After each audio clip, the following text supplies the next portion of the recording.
Hello, everybody, and welcome to Inside Veganism, episode number 4. Yes. Here we are. This is Aidan Coughlin. And I'm Victoria Pecci. And together we are, I suppose, would be the requisite thing to say. This is Inside Veganism, and we've got a great show for you this evening. What have we got this evening?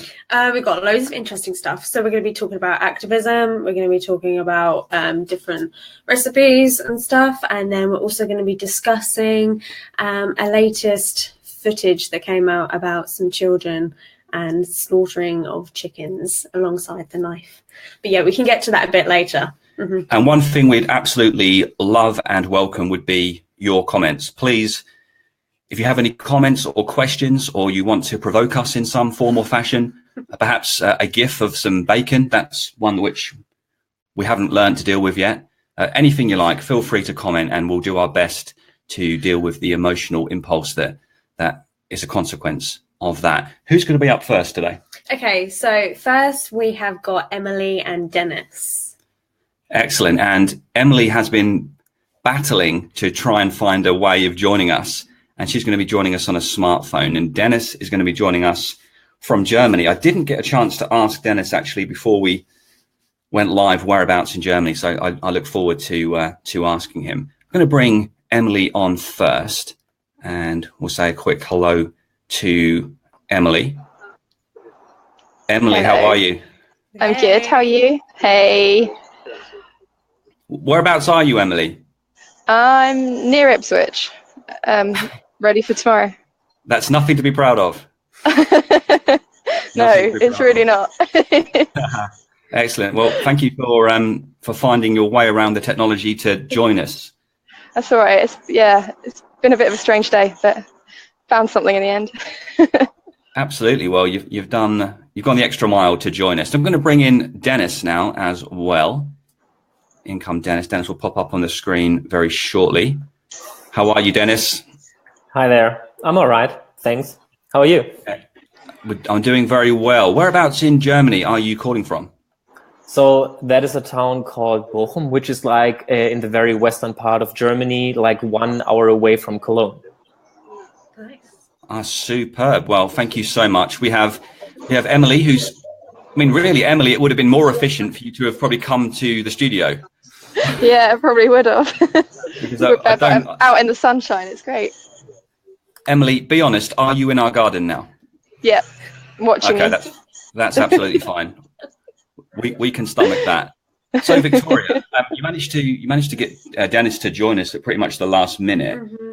So we're here obviously to talk about activism. Hence, we've got an activist in our back garden and an activist over in Germany. So we have the best of both worlds. Dennis, what's happening in Germany at the moment regarding the vegan movement? Well, actually, I feel it's going pretty strong. So we have a lot of different organizations who are doing an awesome job in getting the vegan message across to the public.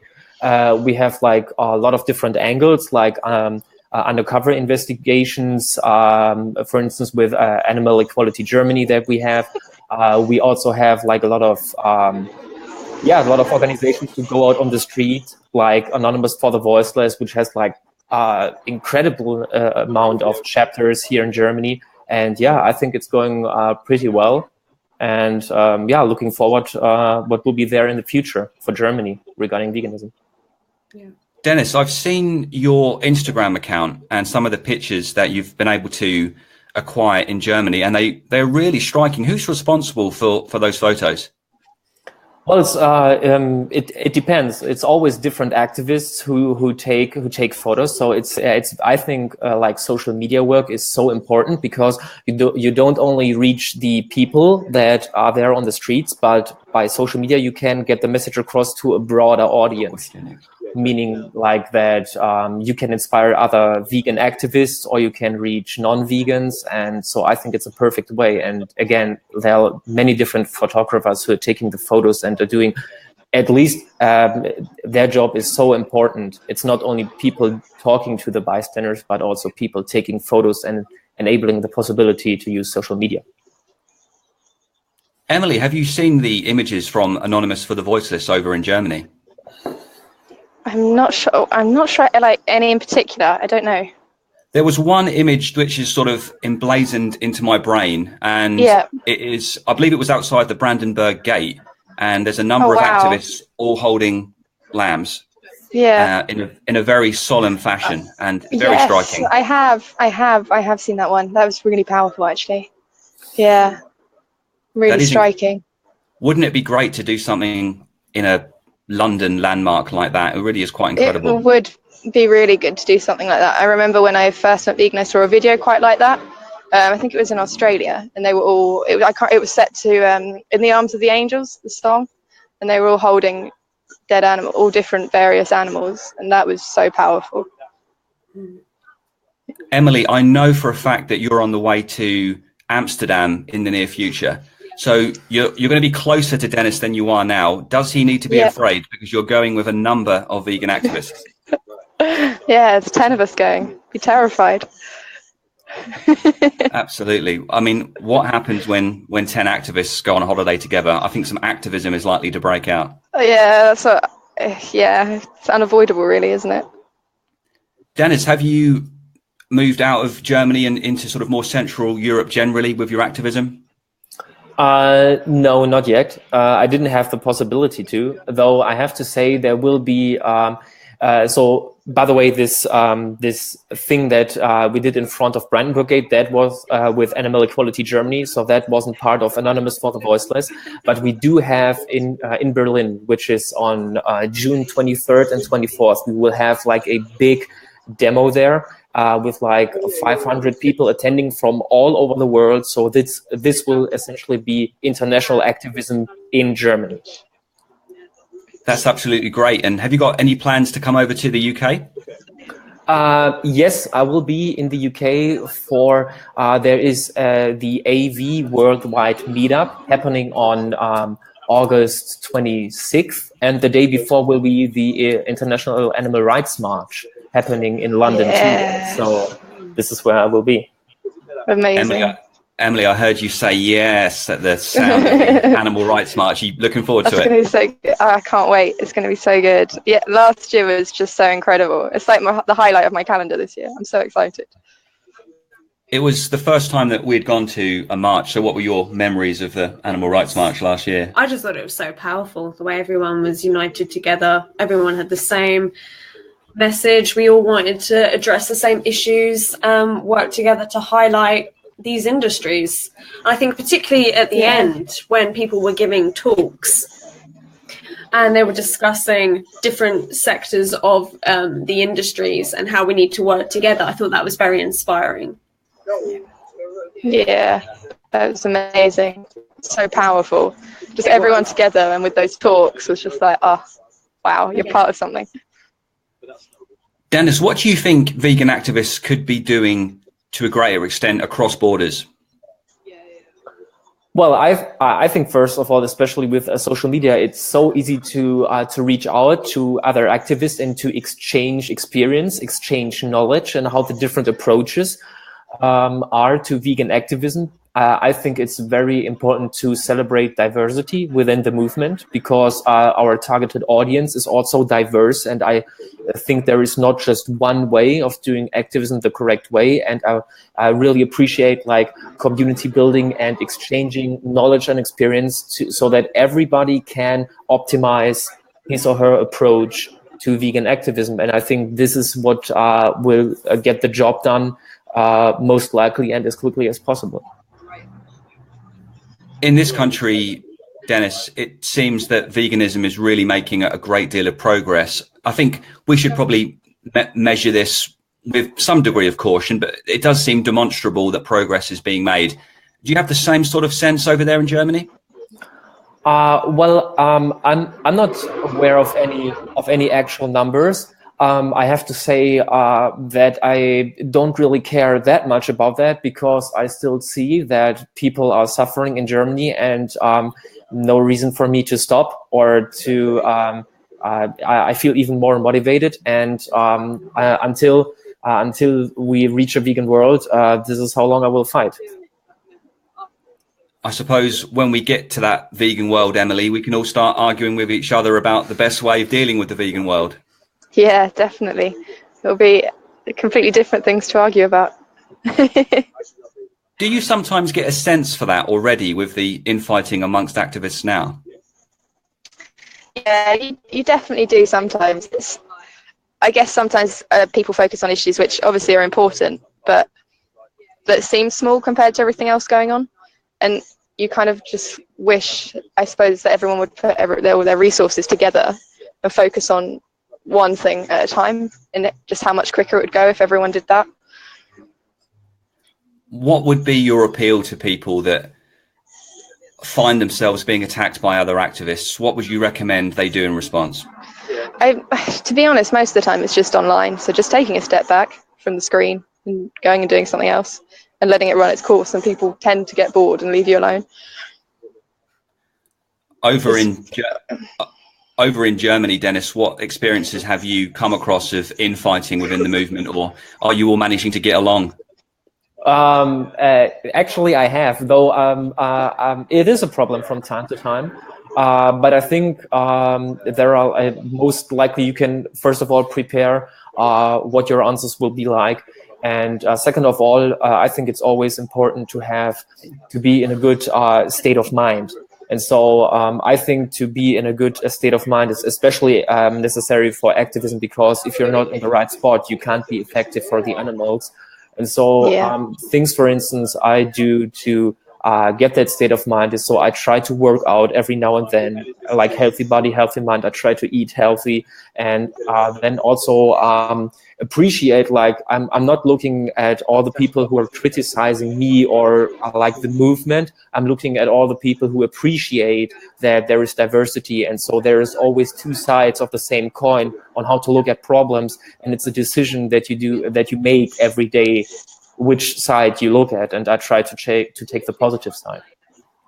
Yeah, I mean, well, it's like all the footage. I think us as well as vegans, we look at so much horrific footage and so forth, and it's just trying to get others to kind of open their minds a little to it. I mean, they don't have to see maybe as much graphic content as what we've seen, but just to get them to understand a little bit. And again, like I said, that will be something we talk about a bit later on with Rami about some of the footage that he filmed. Yeah. What's been some of your experiences posting on some of the vegan groups? Because you've had a bit of backlash for asking a few questions rather than criticizing overtly. Do you mean in reference to the women's section? Yeah. Oh, yeah, like when I asked where are the women at in the activist movement, and I think it was a bit difficult trying to get people to discuss it, but yeah. Yeah, I mean, one thing that sometimes happens, Dennis, is it's sometimes said in this country, I'm not sure how it is in Germany, that although the vegan movement is so predominantly made up of females, it tends to be males at the top of the movement. Is that something that happens in Germany too? Well, I wouldn't necessarily say so. Because we have a lot of chapters in Germany that are run exclusively by females within AV.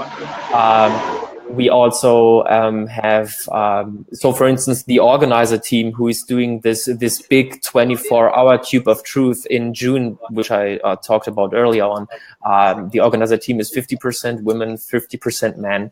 And by the way, what I feel like is, people just put out content, and if there are just people liking the content and giving those persons like follows on social media and really appreciate videos of the person and share it, I don't care if it's a male or a female. If that person resonates with a lot of people, you just share it.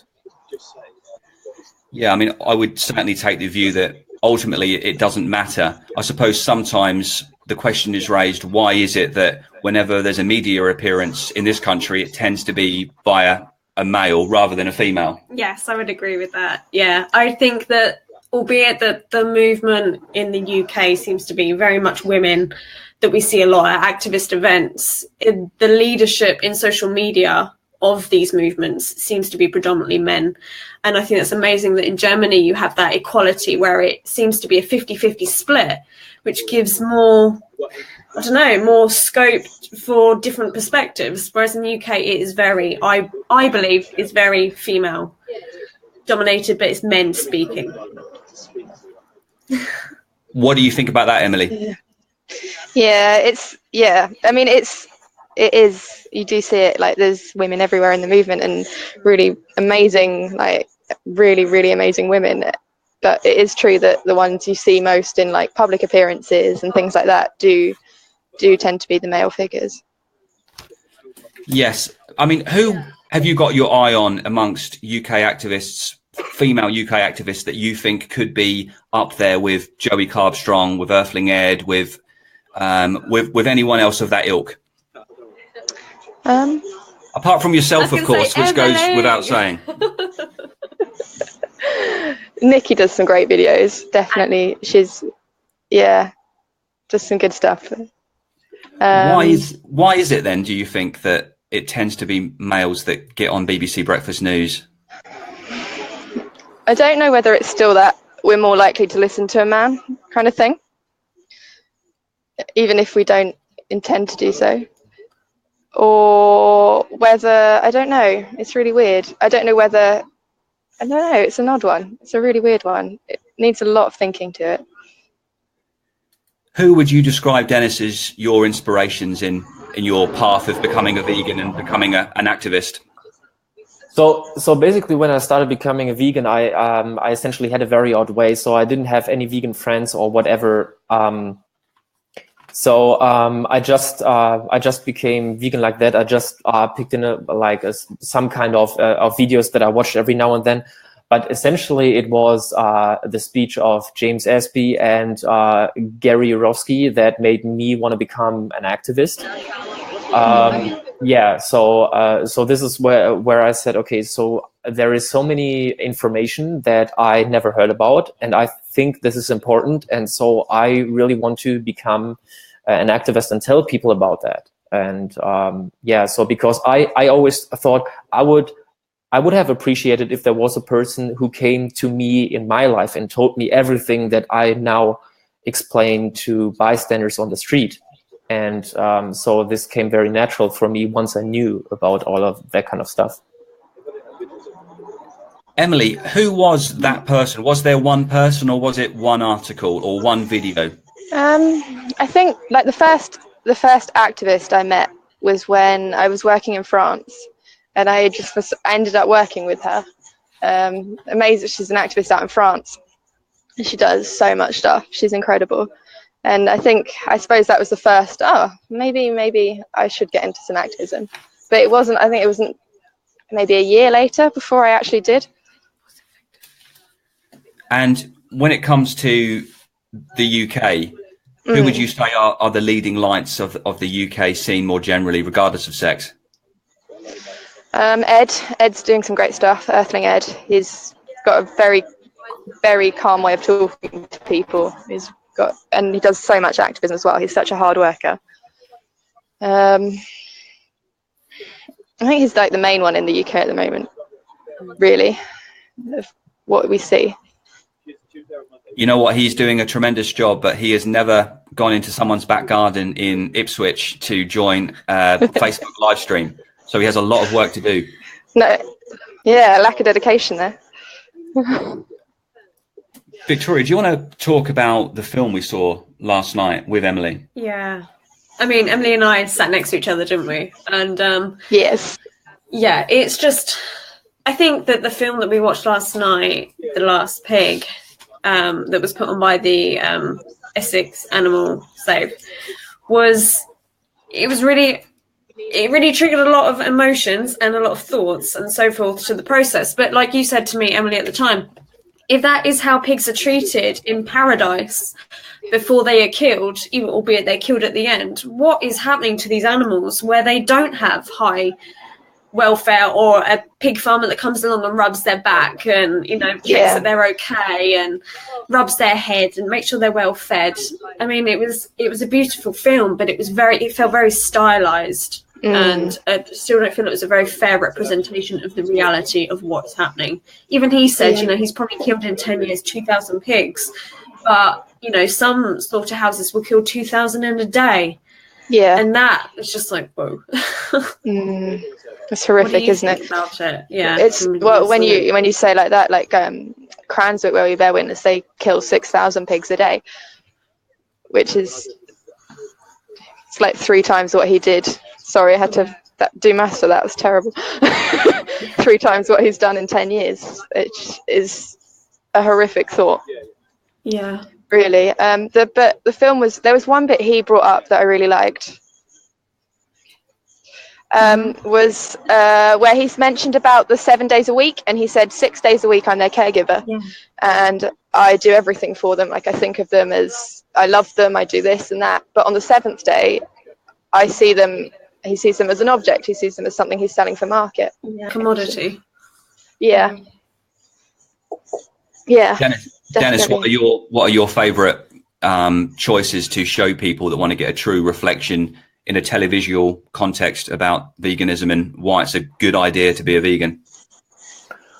Well, so I think basically showing the reality of what is happening. And so the only way that you can really show the reality is by undercover investigations. Like if they say, oh, I'm going to come to your, looking how your animals are kept in 2 days. Of course, this is never reflecting the reality of what they have to go through. So I think it's very important that people do that, so that the public, definitely. I think, has a right to get to know these things, that they are not hidden. Yeah. What are your intuitions, guys? I'll start with you, Emily, about the abundance of slaughterhouse videos available online. Do you think that will reach a point where it will become not only ineffective but actually a problem for the vegan movement? What are your general thoughts about it? I don't know that it will, because you have to keep getting out new ones, because people will be, oh, well, that was last year, things have changed since then, or that was a few months ago. So they do need to keep coming out for people to see that it's still going on. I think Emily might have frozen in time there. Emily, you still with us? Yes. Am I still with you? You're still with us. Yeah, we were talking about whether we're going to get a saturation point of gory videos. Yeah. So I don't think so, because especially like I see it with outreach as well. People are like, oh, well, that was a few years ago, a few months ago, and you do need to keep bringing out new ones for people to see what's going on. Dennis, what are your thoughts about slaughterhouse videos, generally speaking? Well, I think it's not only a question whether we get used to them or not. I think it's fundamental to show, because the industry is doing using a lot of power, a lot of money through advertising. They have experts just for that, so that people think animals are treated well, and that they have a good life, and that they are then just almost voluntarily killed, which couldn't be further from the truth. And especially when you see the marketing on like dairy, when you see like the happy cows and all that kind of stuff. So this is, I think, a huge distortion of reality. And so I think that the slaughterhouse footages are an integral part to restore the reality of what is really happening. And so I think it's important to show that to people. And essentially, this is what Anonymous for the Voiceless does, showing exactly that footage in public. What Emily, footage do you use in Germany? Say again? Which footage do you use in Germany for Anonymous? So basically, we do have, of course, the international footage, but we also have German footage as well. So Okay. Funny thing is, we do have. There is a farm that is owned by the German Minister of Agriculture here in the state where I live in, and so essentially we use this footage. Okay, that's cool. When it comes to effective footage, Emily, what do you think's most effective? Do you think it's the gory video of a throat being slashed? Because I rather feel it's the banality of evil. It's the cow, it's the rape rack. I agree, but it has a very different effect on different people. There are some people that see the violence and really react to that, and there are other people that will see a video of a dairy cow licking her baby and be like, oh my god. So it's Dennis, I don't think there's a one fit thing. Dennis, what do you think and this almost seems completely obscene to be even asking this sort of question, but what do you think is the most effective type of video out there? I think so. What Emily just said. So basically, having like a version that is the word how it could be, like the affection that animals bring to one another.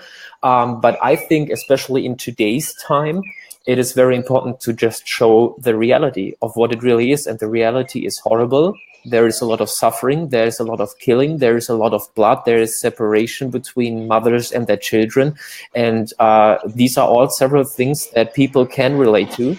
And if you explain what is going on, I think showing the reality is the best tool that we can have. And I think that every person of the public has a right to know the truth. And I suppose it goes further than that. It's not just a right. I think people are really morally obliged. If they wish to eat these foods, they are morally obliged to understand how it got to their plate. Yeah, exactly. And also, if you think about that, so if you really want to let the consumer make a decision, you can't really make an educated choice if you don't have all of the information. So it's our responsibility to get all the information across. So if we say that people have the power to make their own decisions, they must know all the information. And this is what showing the reality is. Yeah, I agree with that. Emily, what would you describe as the worst, as in most harrowing? So it could be most effective, but what would you say was the most harrowing video you've ever seen? It'd probably be that one of that white cow going into a slaughterhouse, who I don't know if you've seen it. It's where he just refuses, and he's trying so hard. There's nothing graphic, and he's just trying so hard to climb over, to get out, to go backwards, to stop. And it's just like seeing him there fighting for his life is just horrible, really horrible.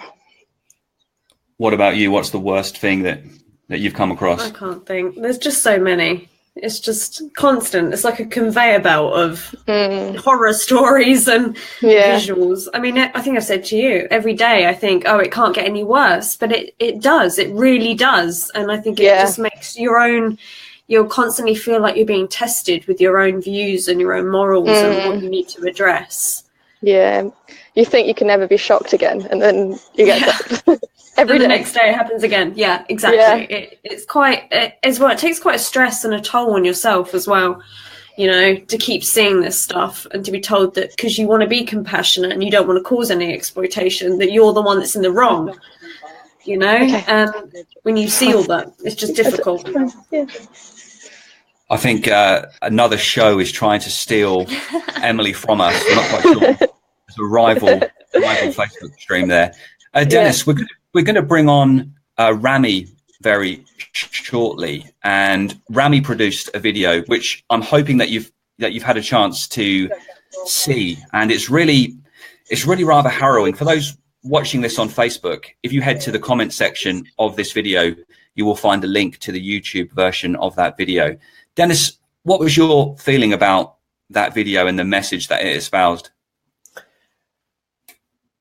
The first thing that I thought, I thought it was brilliant, awesome idea, awesome way on how it was actually done. I think that it is wrong that we don't attribute like intelligence, and that like children can make their own decisions and that they have a sense of morality. They are not yet conditioned, or not as much conditioned. And so I think also that children have a right to see where their food comes from. And so I think where veganism is very important. So there are a lot of forms of discriminations around the world, but the first time that a human being is conditioned into arbitrarily dividing like some species that I love and pet and others that I can eat. So basically by arbitrary features separate into groups and then take rights away from one group and attribute them to the other group is eating meat, is on the dinner plate. And so this is the first start of a lot of injustices. And so I think that veganism is therefore a very important thing to talk about, especially to children. Well, that was an absolutely astonishingly precise answer. Absolutely brilliant. Emily, what did you make of that video? Yeah, it was amazing. I remember watching it and being like, wow, it's just, there's so much emotion in one video. It's so incredible. But it makes you question it a lot as well. Like, should we be doing this? And should we be feeding them this if we don't think we should be doing this? And it's really interesting. It was a really interesting video. No, it really was rather great. So we're about at the halfway point. So we're going to say goodbye shortly to Dennis and Emily and bring on Magda and Rami. Dennis, first of all, thank you so much for joining us. Where can people find you on social media and follow the great work that you do?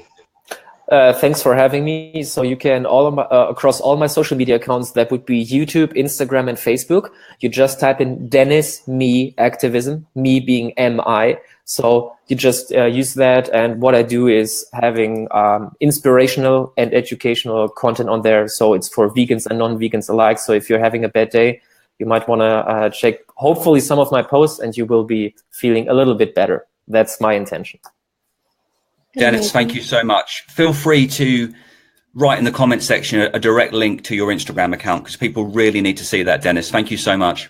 I will. Thanks for having me. Yeah, danke schön. See you next time, pal. See you. See you. And Emily, here we are again. Yeah, hello again. Here we are again. Emily, where can people find you online? Again, Facebook, Instagram, and YouTube a little bit as well. And it's just The Other Vegan on all of them.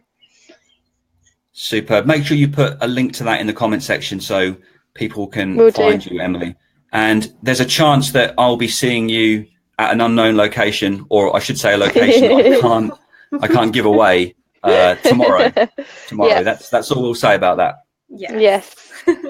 Indeed. Okay. You take care, Emily. Thank you so much. You too. That's all right. Thank you for having me. Bye. Well, I feel rather humbled speaking to those two. How about you? Yeah, definitely. Very inspirational, very focused individuals, and they're really doing great things. They are. I think we should pack up now. Yeah. We're not doing enough. But thank you so much to Dennis and Emily. So we're going to go onwards now. A quick comment. Thank you, Sky Michael. And Dennis is indeed an awesome dude. If you could write that in German for me, Sky, I will put that up on the screen as well. Let's have it in a bilingual sense. Thank you so much for that. So who have we got coming up next? So next we've got Magda. And she is an author of a cookbook, which has just been released. And Magda is very inspirational. She's a very strong woman. She knows what she wants, and she really wants to help, show people how to become vegan and to make it, painless and very simple, straightforward. And in her little book, we even got a copy here. It's great. So yeah, I can't recommend it enough. But yeah, we're going to talk to her about some of her recipes and her journey and how she got to where she is. And Rami, of course. And Rami, yes, we've got Rami coming on the show, and we're going to talk about his the short film that we were just discussing earlier. We've got some questions to him to talk about his comments that he's received from that short film as well. Even a bit of backlash from vegans, believe it or not. So yeah, vegans and backlash. I don't believe that. We're all one team. Okay, let's bring Magda and Rami in. Let's let Magda pop up. There is Magda. How are you, Magda? Hi guys, I'm really good. Thanks. How are you? We're doing great. And just going to bring in Rami. Stand by and get Rami up on the screen. And there he is. How are you, Rami? Hi, how are you? Hi. I'm doing very well. Rami, did you hear us and our critical review of your video? Sorry, I didn't hear you. Yeah, did you hear us talking about your video earlier? Not all of your conversation, but I think I always have like a small conversation with Victoria about the film. Mm-hmm. So, well, don't worry. We only had good comments. We thought it was very effective. Rami, I'm just going to hold you there, and I'm going to put Magda on the spot because she's going to give her opinion whilst you're on the line. So, Magda, what did you make of Rami's video? I think it's very powerful. I think that a lot of people will find it quite harsh, obviously, because you're putting kids on the spot, right? I actually shown it to a friend of mine right before we came live, and my friend is an omnivore, and she was like, it is a little bit harsh. However, I believe that a lot of kids are unaware of what really is going on. I mean, most of them aren't. You know, we are conditioned to believe that eating animals is normal because this is what the tradition says. So I think it's a very powerful video, and I think it should be shared everywhere, really. So, Rami, do you want to tell us about that video? What caused you to make it? What prompted you to produce that incredible little film? It's very weird because I didn't plan to make this video like this in this way, because it was like I make a general research about food and health. Then I get more about animals and protein and these issues, and I saw a lot of documentaries about how we treat animals, and this like pushed me to focus in this point about did we need to eat animals anymore or not. So that's why I make this video, and I didn't plan to it. Are you calling us from Egypt at the moment, Rami? Sorry? Are you calling us from Egypt at the moment? Yes. And how is veganism perceived over in Egypt? I think it's very difficult to be veganism in Egypt because, you know, it's there is a part of in our religion about culture and like Eid is a big festival in Egypt or in Islamic religion. So a lot of people didn't see this like opposite the religion. So a lot of people in Egypt don't like the movie. And a lot of bad comments is coming to me after I made this movie. Rami, there's something within Islam, as I understand it, regarding if the Prophet has said that something is not disallowed, then there's no reason to think that you're not allowed to have it. So it's not haram, it is allowed to have. Is that the basis of the argument? Muhammad had nothing to say about veganism, therefore it's controversial of you to suggest that there might be a problem with eating animals? I think the people don't understand the point of view in Islam about eating animals, because, you know, this is a very different ages, because people was live in Sahara, people can eat each other even, not just the animals. So it's very different. And they was talking about you survive to still alive, but now we didn't need to do the same, and you can be strong, eat anything. So why you want to kill something else to live? So there is like, I think that to be veganism is like evolution or update to the humans to be in a new level. I think we didn't need to don't eat meat or chicken or anything. You can eat a lot of things now. So I think there is a very confused about understand the Islamic way to, because, you know, the Islamic is very like, you tell us to live in a very, very tight lifestyle, to don't eat more than like your hand. So people now have a very, very fancy lifestyle in eating. Magda, of course, Poland is well regarded, or well known, I should say, as a predominantly Catholic country. Does Catholicism and veganism clash in any way at all? Oh, it's not really about religion in Poland. I think it's more about tradition there. You know, Poland is generally a very meaty country. I mean, every single holiday, Christmas, Easter especially, it's all about meat. You know, I remember back in the day about, you know, when I was still living back home, so I'm talking, you know, 15, 16 years ago, we used to, we are quite a big family, so we would actually buy half a pig, and we would make sausage, we would make, you know, pork loin and so on. Like, we would do that. And I know that a lot of families still do that. So it's not really about religion, it's more about tradition, but it is changing. You know, I can see a lot of people nowadays moving on to plant-based diet as well. They're more interested in it. They see a lot of celebs, Polish celebs, moving on to more plant-based diet. So I can see it changing. However, it's still a little bit behind when you compare it to UK or States, for sure. Who is the Polish Beyonce then, Magda? Oh, Polish Beyonce. I actually would know. You know who I really like? It's a guy who's called Veganerata, who's a guy who's actually running and doing a lot of vegan recipes. He's got his own book out. I really like him, and I follow him on the movement. However, I really tend to focus on the US movement a lot, because this is what really inspired me. You know, I started with Food Revolution Network, Ocean Robbins and John Robbins. This is something that, you know, really taught me a lot about veganism and plant-based nutrition. And, you know, so these are the people that I really follow. So can't really point exactly who is the Polish Beyonce at the moment. I will be one, maybe, when I translate my book into Polish. You know, this is what we're going to aim for. Rami, I'm afraid to ask you who is the Egyptian Beyonce, so I'll rephrase that. Who in Egypt is leading the vegan movement there? Sorry, I didn't hear the last part of your question. In Egypt, who would be the most prominent speaker about veganism, if indeed it isn't you? I don't think that veganism is like an unpopular issue, but I think like was Qasim Youssef is a very famous announcer, and I think who's most talking about the plant-based diet or something like this.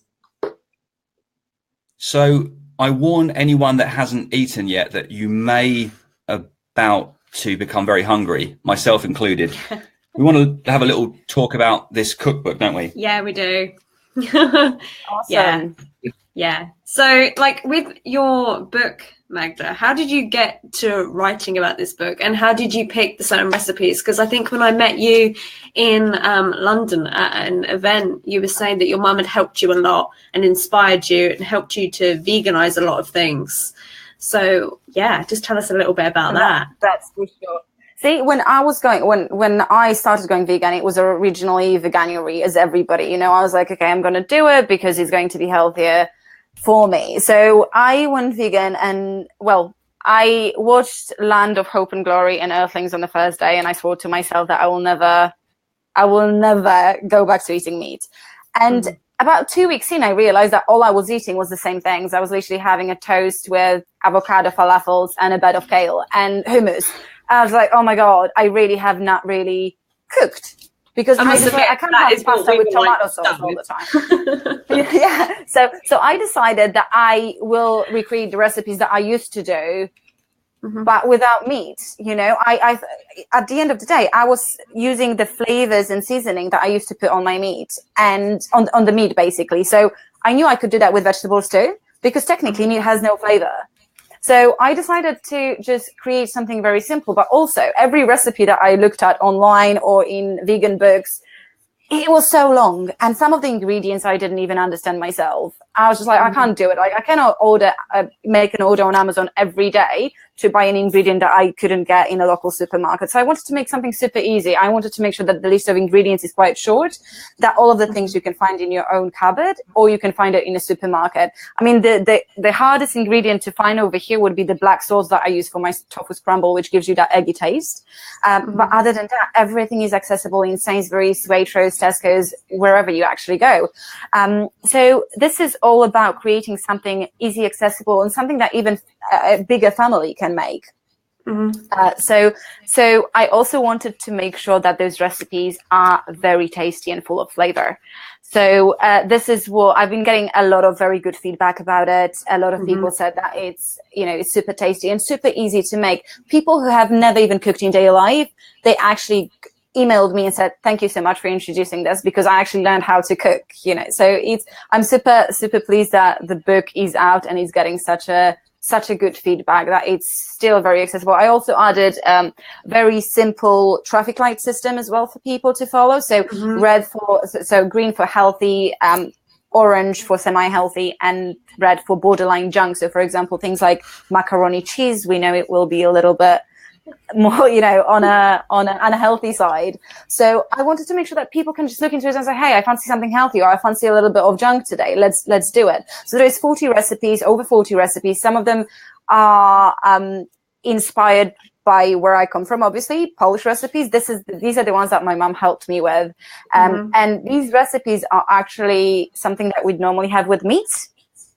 So, for example, the cabbage parcels we'd usually have with minced pork and rice, but we made sure that we have a lot of grated vegetables to get even more flavor. The thing is that they are even better than they used to be. So you bring out the flavor, you bring out the taste. I remember before going vegan, I would be so safe. I would have that chicken and rice, chicken and vegetables. And yeah, it would be tasty, but it would be very boring. And then, you know, I went vegan, and all the vegetables that I never used to eat, I now pile up my plate with.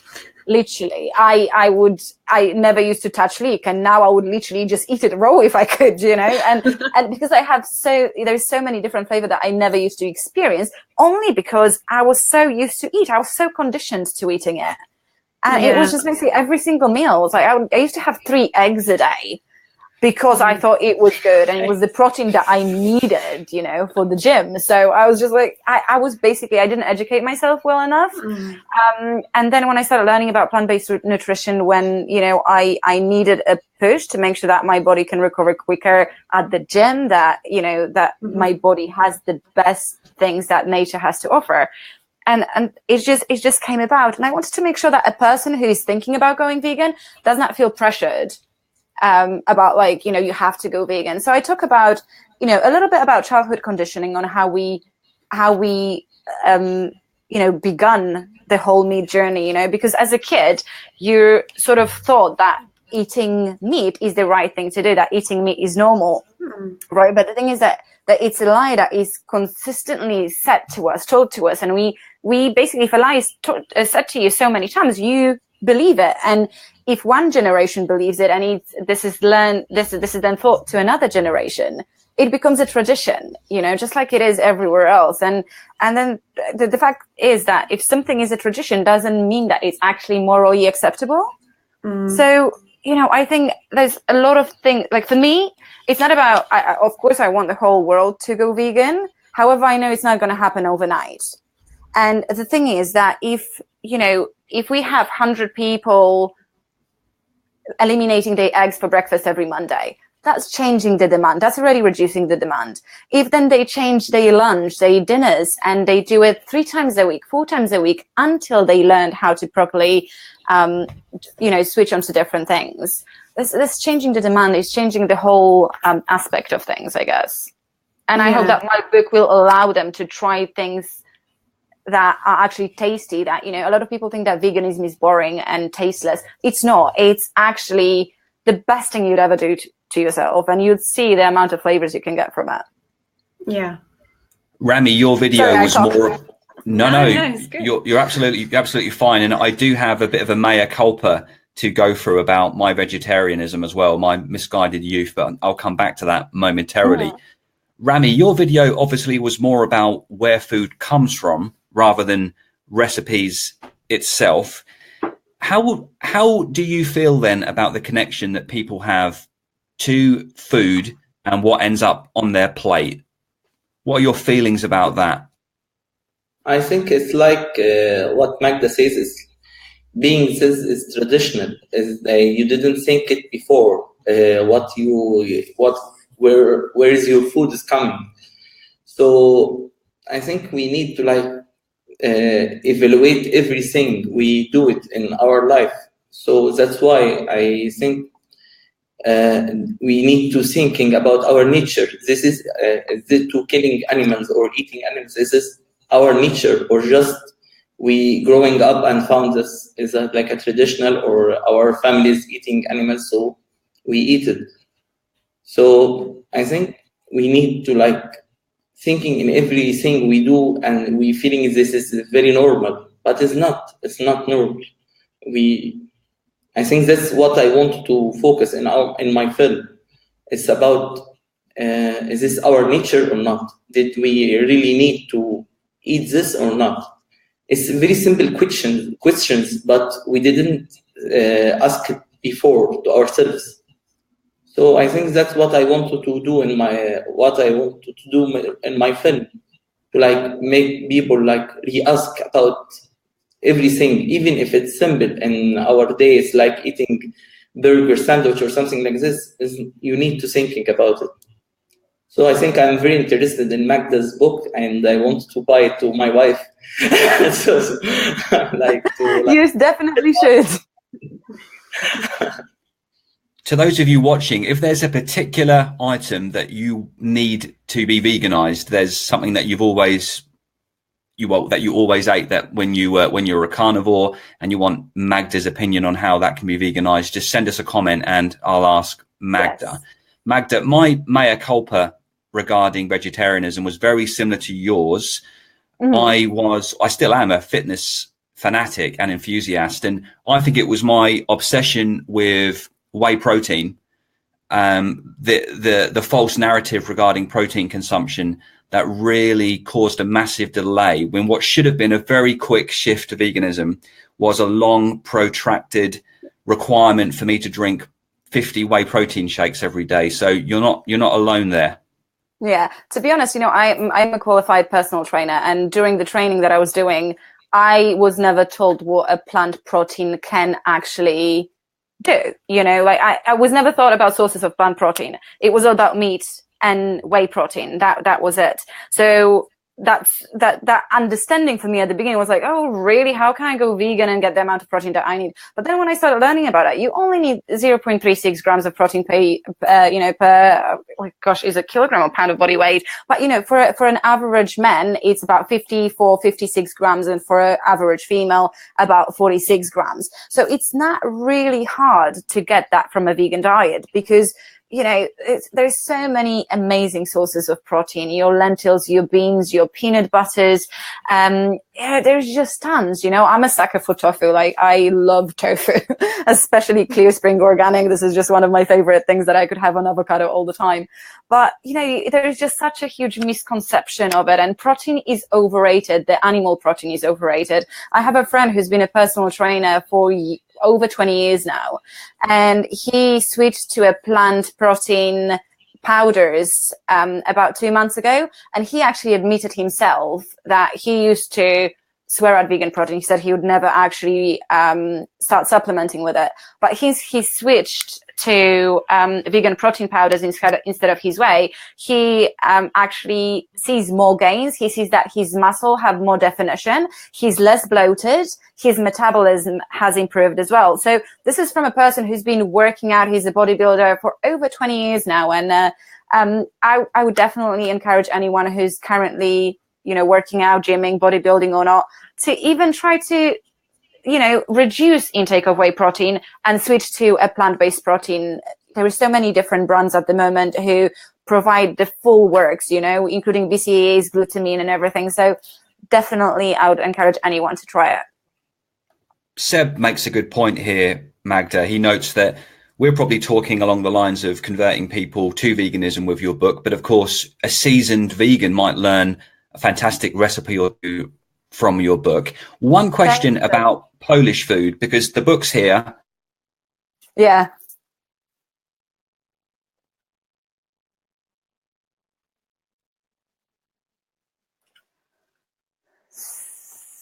I might have lost you.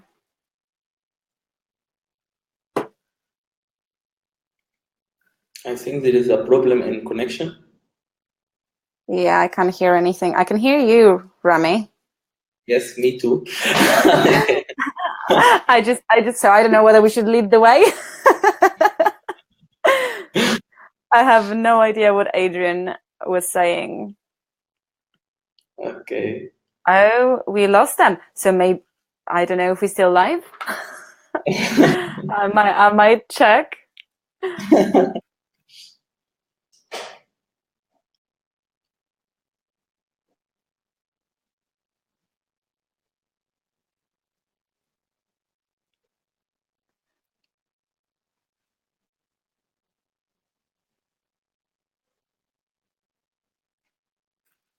Yes, it's us. It's both of us live online.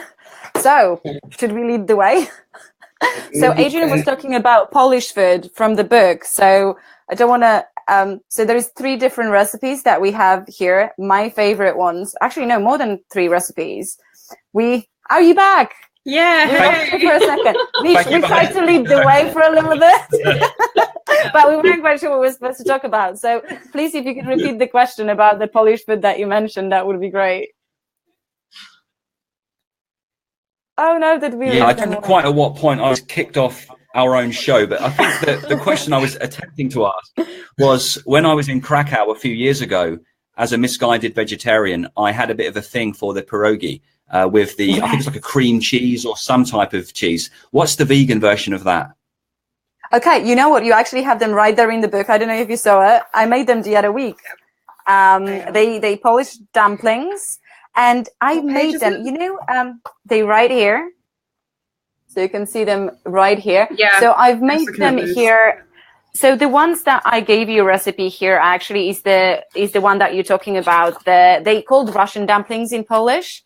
And all you need is basically vegan cream cheese, which I found that the Sainsbury's own brand Free From is the best, because the texture of it is actually very similar to Polish cream cheese that you would normally use. And all you need is red onion, potatoes, and you just put it together in the dumplings, and it's amazing. These are actually my favorite ones. I've made them for my sister at Christmas, and my sister is sort of pescatarian, vegetarian. She switches. She's reducitarian, I could say. And she's reducing as much as she can, which, you know, I am pleased, because as long as she's doing something, that's fantastic. So she had them with vegan cream cheese, and she was absolutely amazed how good they were. She actually thinks that every vegan food I've made, which was like a Russian salad, Russian dumplings, which are technically Polish, they have nothing to do with Russia. But she actually said that they have so much more flavor in them, because obviously you'd add a little bit more onion, or you'd add a little bit of garlic, you know, pepper, salt, or soy sauce, whatever it is that you want to flavor with them with. But she absolutely loved them, and they the best when they actually fried on a pan on some olive oil. So yeah, definitely check them out. They're not really that hard to make. All you need is flour, hot water, and a little bit of oil. I'm sure Victoria can give it a go. Yeah, I'll give it a go. If we go off the air early again, it's because Victoria is engaged making these pierogies. I've got another good question here. Let's say that the sun is out, which happens roughly once every 10 years in this country, and you want to have a vegan barbecue. How would you go about that? Well, I actually was thinking about it the other day, as I really like to release a little PDF book about a vegan barbecue. And the other day I was experimenting a little bit, and what I came up with is sort of vegan Satan barbecue ribs that you'd have to cook before, but then when you put them on a barbecue with the barbecue sauce, they actually get a really, really nice flavor. Other thing that works really well is things like aubergine, sweet potatoes as well. If you put a little bit of olive oil with salt and pepper, that works amazingly well. Things like courgettes. What I saw the other day is actually someone posted a picture of boiled carrots in a hot dog bun with mustard. You know, it's not a really bad idea, because carrots can, do taste really nice. And if you put them in, for example, if you boil them in broth, vegetable broth, you will get a lot of flavor in them already.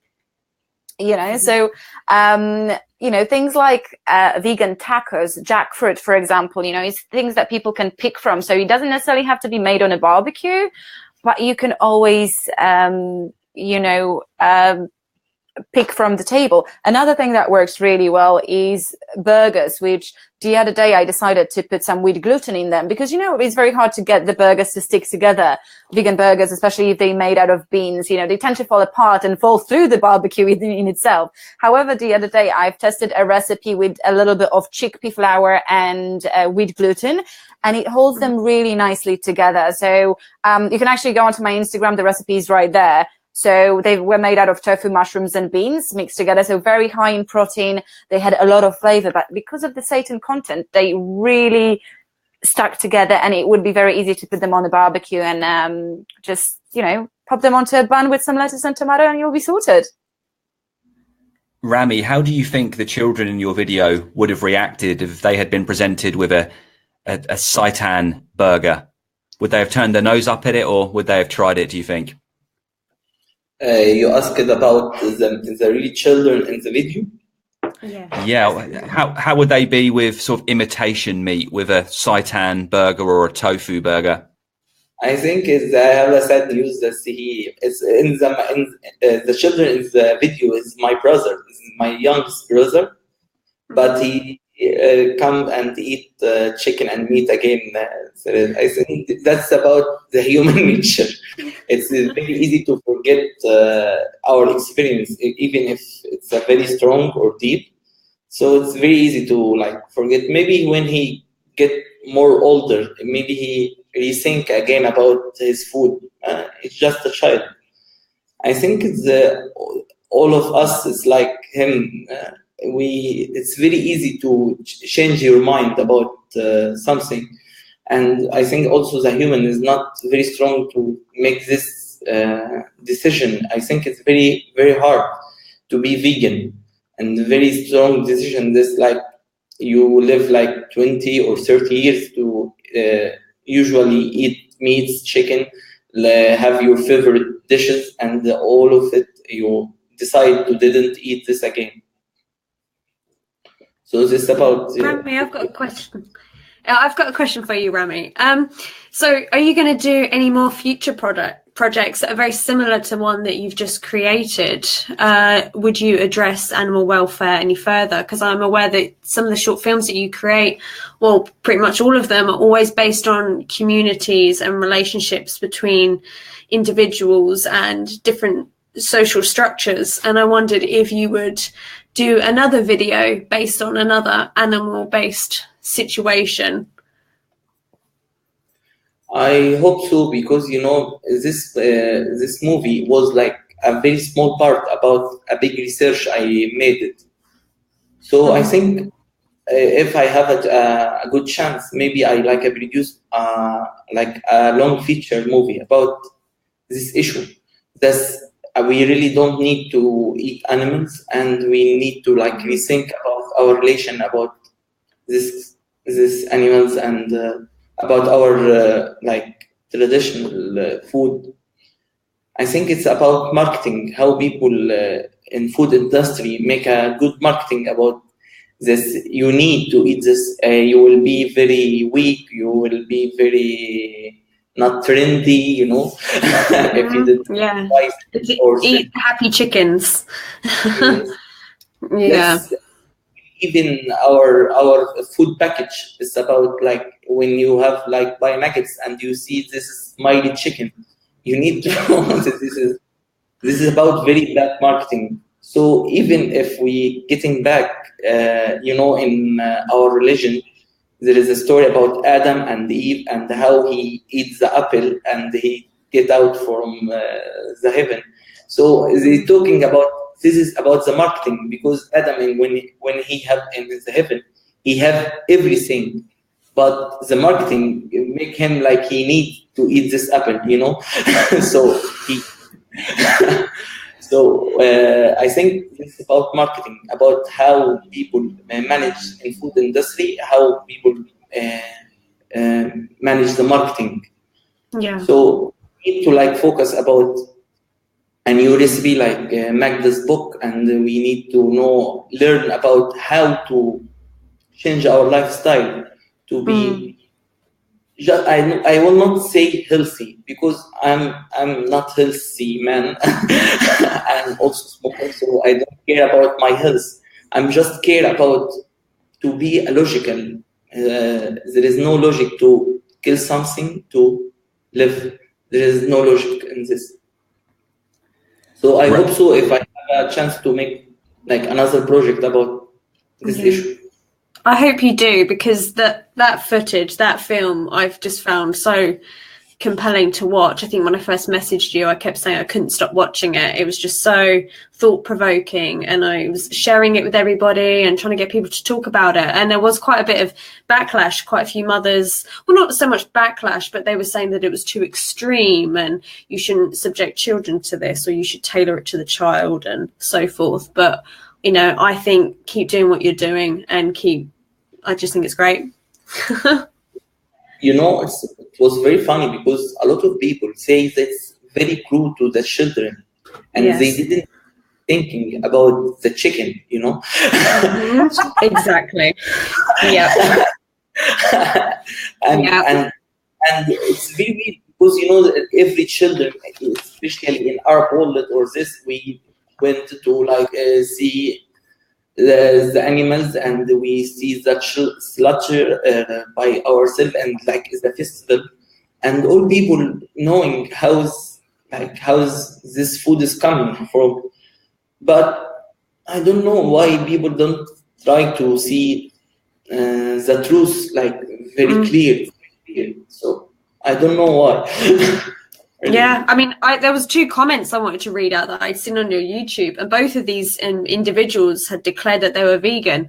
And there was one saying, I'm vegan and I appreciate the video and the message. I like the beginning, but in my humble opinion, I think it was uncalled for and unnecessary to demonstrate the action of slaughter in front of the kids. And yeah, nobody's given a thought to the animals, like you said. And another one, I am vegan, but I think this is too much violence for kids. They don't realize this, and what they are eating is what their parents give them. I cried when the boy did. This is too much for kids. There is other ways to make the link between food and animals. And that's from 2 vegans. Yeah. What I want to say, I think we need to like fix a problem. The first thing to know, to be a realistic.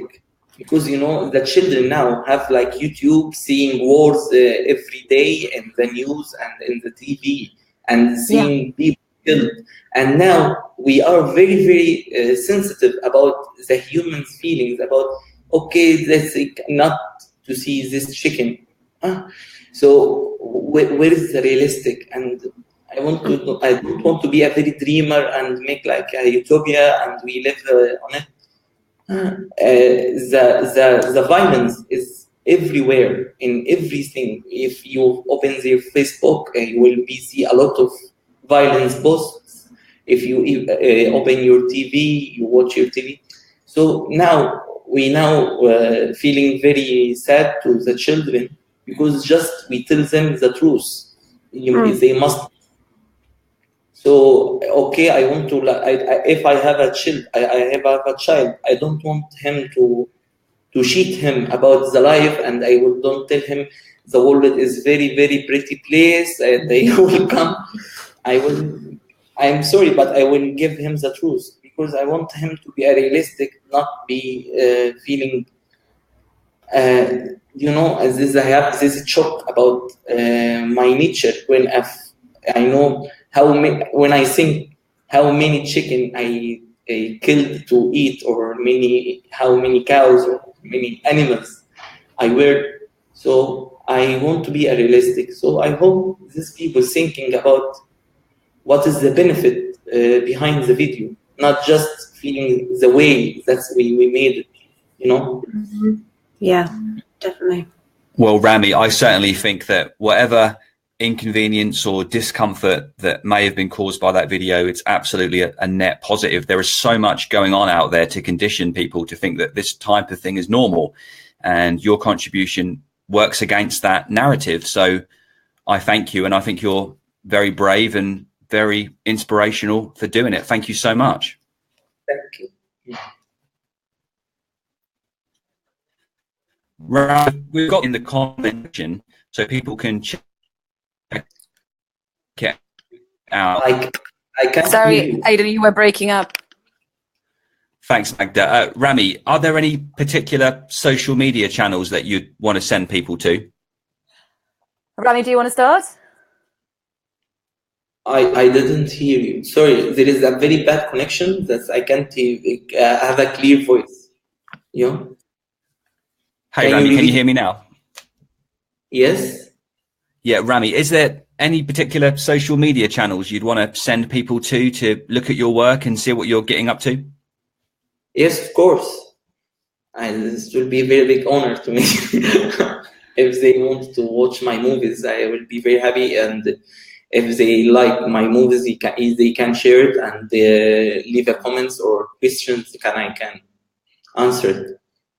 So tell me, how can I share it with these people?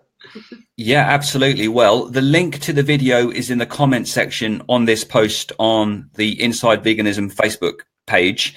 So feel free to put the links in there, and we'll make sure that people can see those alongside that video. Okay. Rami, thank you so much for joining us. It's been great talking to you. Thank you so much. Very inspirational. See you again. See you again. Take care. Bye. See you, Rami. It's actually quite funny because the first time I used this software to go live, I was a guest on someone else's show, and the host crashed, and I had to jump in. And Magda has had to do the same in return. Oh yes, I remember. Yeah. So that's funny how things work out. We're running late, but I think we've got a question of so much importance, so much rides on this, that we need to stay on and answer it, because it's a question that I want to hear the answer to. And Cassia has asked, can you make vegan hot dogs? Yes, as I said before, you can make them out of carrots. Just boil your carrots in a vegetable broth, put them in a bun, and they will be healthier. However, there is so many different meat substitutes nowadays in the market. You can get veggie dogs just about in every single supermarket. You can get them in Holland and Barrett as well in the UK.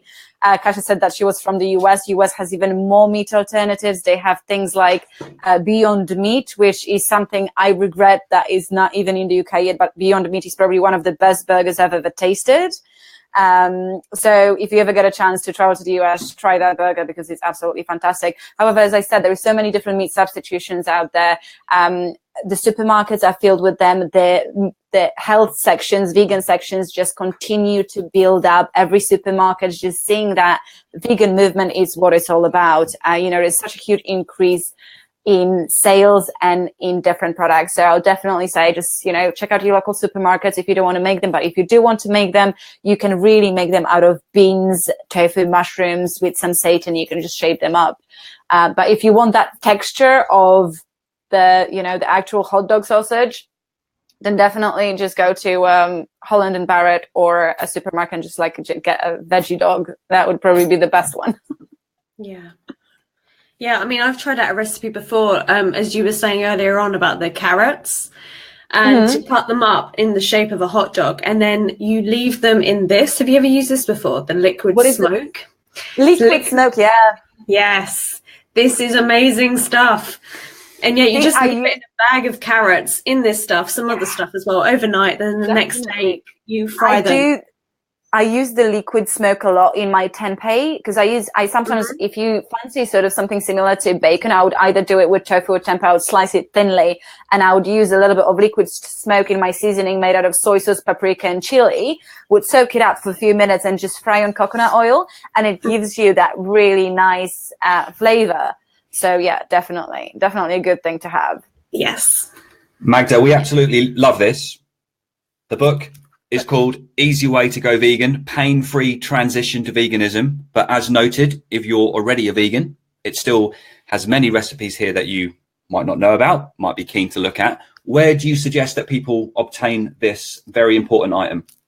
You can get it at easywaytogovegan.com. That's the best place to get it, from easywaytogovegan.com. If you're listening to it, you can use a code IV4 for £4 off if you'd like. It's all capitals. This is specific for people watching it. You can also obtain it on Amazon, Amazon Prime as well. And yeah, that's the two channels that you can get it on. Magda, please do, after this show, go into the comment section and make sure all the links are available so people can find your work. Sure. I will do that. Everything is Easy Way to Go Vegan. Facebook is at Easy Way to Go Vegan. Instagram is at Easy Way to Go Vegan as well. So very easy, as the title says. I am feeling exceptionally hungry. I think I might be really hungry. My stomach's growling. If you want something really quick, get the tofu scramble down because it's so nice. I think this is exactly what I'm going to have today as well. Sounds like a plan. Yep. Okay, we'll be on that shortly. Magda, thank you so much. Awesome. You've been brilliant. I'd like to speak to you again. Thank you so much. See you in Women's Hour, Victoria. Yeah. Bye. Bye. Bye. Take care. Well, a fantastic selection of guests. Yeah. Really Thank you diverse. to Emily, to Dennis, to Rami, and to Magda. We probably need to check what's in the fridge. Yep. Probably not a lot, but whatever's there, we'll try and make the most of. So this has been Inside Veganism. Thank you so much for tuning in. We'll be back again at the same time next Thursday. That's 7 p.m. to 8 p.m. UK time. Do we have any inkling of what's happening next week? There's a few. Yeah, we've got somebody coming on who is a family-run business who sells a lot of vegan food, and there's some other guests coming up. Yeah. Stay tuned for announcements. So from me, Aidan Coughlin, and from your good self. Yep. Victoria Petchy. Thank you so much. And until next time, thank you so much for tuning in. Thank you.